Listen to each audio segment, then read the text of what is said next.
Apa kabar para leader? Semoga Anda selalu sehat dan semakin sukses, mulia. Berjumpa kembali pada kanal Kubik Leadership. Para leader, menurut hasil riset dari Zaini pada tahun 2019 yang menyebutkan bahwa banyak pemimpin gagal menjalankan kepemimpinannya karena terlalu mengandalkan strategi yang canggih tapi lemah dalam eksekusi. Lalu bagaimana cara agar mampu merealisasikan rencana kerja dengan strategi tertentu dan memastikan bahwa rencana kerja tersebut tereksekusi untuk mencapai target atau tujuan yang diinginkan? Kita akan bahas hal tersebut dalam sesi ini. Bagaimana cara pemimpin mampu mengeksekusi dengan tepat? Inilah Leadership Vibes.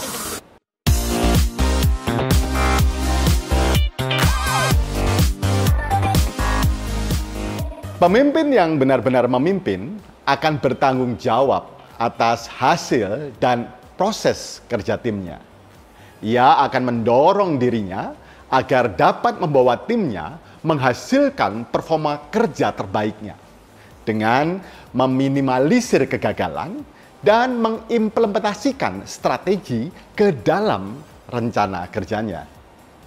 Dengan demikian, agar strategi tidak hanya menjadi sebuah harapan atau ide dan tidak terrealisasikan, maka tentunya pemimpin akan membutuhkan kemampuan untuk mengeksekusi dengan tepat. Kegagalan eksekusi dapat disebabkan oleh berbagai faktor, baik faktor eksternal maupun internal.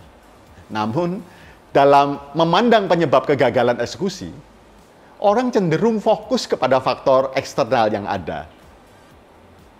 Padahal, menurut Aristi et al. Pada tahun 2012 pada risetnya, faktor utama yang menyebabkan kegagalan strategi adalah faktor individual, yaitu motivasi, keterampilan, kemampuan menerjemahkan strategi ke dalam eksekusi, serta karakter dari yang bersangkutan.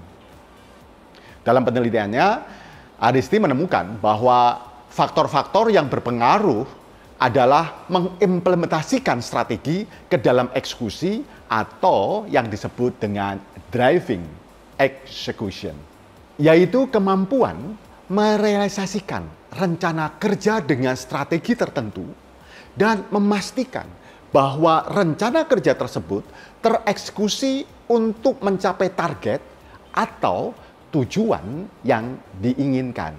Para leader, mengapa driving execution diperlukan?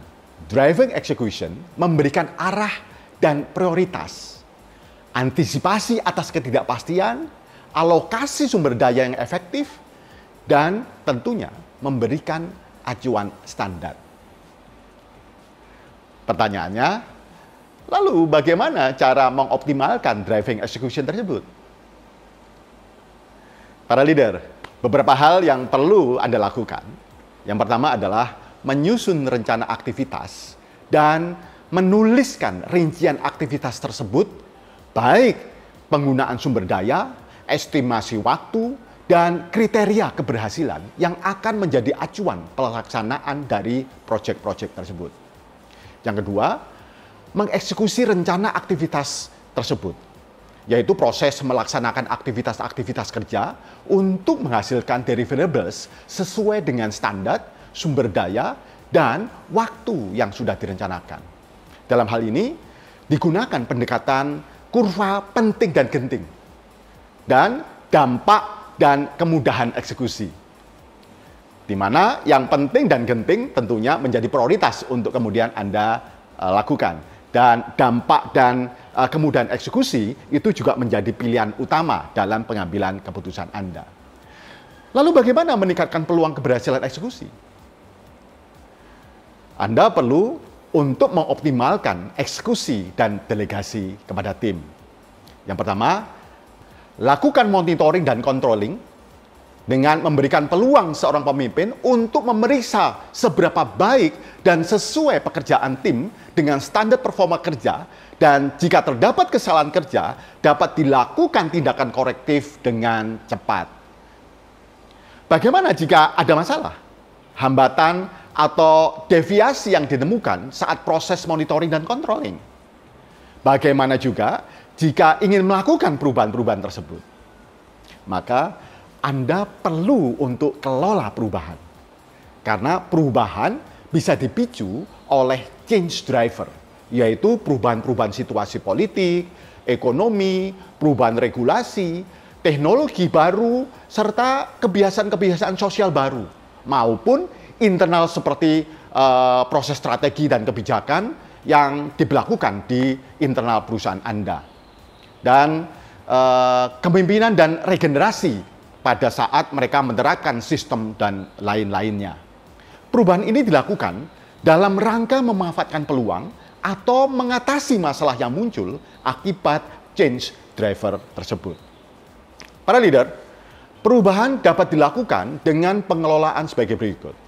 Yang pertama adalah current state, yaitu keadaan saat ini, di mana kondisi-kondisi itu sedang ingin dirubah. Yang kedua adalah transition, yaitu proses terjadinya perubahan-perubahan. Proses di mana perubahan itu sedang terjadi. Dan yang ketiga adalah desire state, di mana keadaan di masa depan yang ingin Anda wujudkan. Strategy is important, but execution is everything. Incredible successful people or team is focused on execution in incredible well. Itu yang disampaikan oleh Jeff Haden. Terima kasih. Semoga bermanfaat.